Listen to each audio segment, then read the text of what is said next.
Let me start by saying I am not a debunker. The question presented here is, does mankind possess UFO technology? The answer is a resounding yes. Contained in these books are over 100 years of proof from the Patent Office that man has possessed the ability to create the objects seen in the sky that people have called UFOs. For example, a magnetohydrodynamic craft patent filed in 1964 was for a heavier-than-air flying craft surrounded by a plasma. A plasma sphere around an MHD craft will make that craft appear as a glowing ball of light. That same plasma absorbs radio waves, and thus makes the craft invisible to radar. Does this sound like any UFO sighting that you've ever heard of before?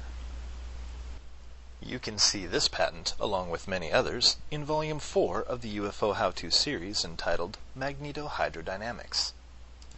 In the science of rocketry, we learn that to achieve a low Earth orbit, a speed of 17,000 miles per hour must be attained. To escape the Earth from the ground, a speed of 24,200 miles per hour must be attained. Would you believe that a plasma propulsion patent filed in 1959 had thrust 60 times more powerful than chemical rockets? You can see this one for yourself in Volume 3, Plasma Propulsion, of the UFO How-To series.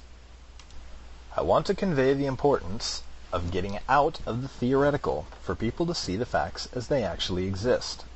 Talking in theoretical or esoteric terms easily becomes misdirection. For example, what is antigravity? Anti-gravity devices are actually quite commonplace. Ladders, balloons, helicopters, your muscles, etc. I don't say this to be cute or smarmy. I say this because the word anti-gravity has been used to keep the populace misdirected. Like a stage magician. Anti-gravity has been used to keep you thinking about theoretical concepts instead of letting your attention focus on proven techniques. Anti-gravity presumes some sort of cancellation of the local gravity field. It is this process of fuzzy definition that keeps people in the dark. It is our concepts of gravity that must be adjusted to understand the UFO phenomenon. I say, dispense with the word anti-gravity, which is a theoretical term. Instead, use the word electrokinetic, which is proven by many years of patents. I will use the term electrogravitic as a blanket term for all systems which employ high-power electromagnetic currents for creating high-speed electrokinetic propulsion. But don't think about this as neutralizing gravity. This is way beyond neutralizing gravity. The word electrogravitic is the key to understanding UFO systems generally. To understand further, you must comprehend how a capacitor functions. Put it simply, a capacitor is a break in a current. The electrogravitic effect is best described as a propulsion in one direction by a high-powered stimulus. When working with capacitors, high voltage impulses in a capacitor will cause it to lurch in the direction of that capacitor's north pole. Following Wallace's work, high-speed rotation of elements with odd nuclear spin values cause directional movement that is neither centrifugal nor centripetal motion.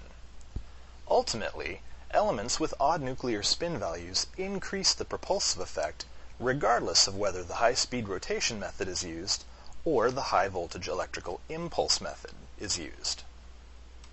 To create the electrogravitic effect, you start by breaking up a constant high voltage into pulses. Those pulses go into materials with odd nuclear spin values.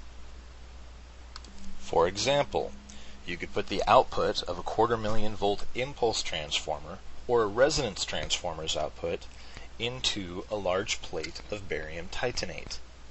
Barium titanate is very desirable for this because barium, which has a positive 3/2 nuclear spin value, and titanium, which has a negative 7/2 or a negative 5/2 depending on the isotope, creates the differential that is most effective for creating the electrogravitic effect. Barium titanate is also a material that has a high K dielectric value, meaning that it can store an electric charge very well.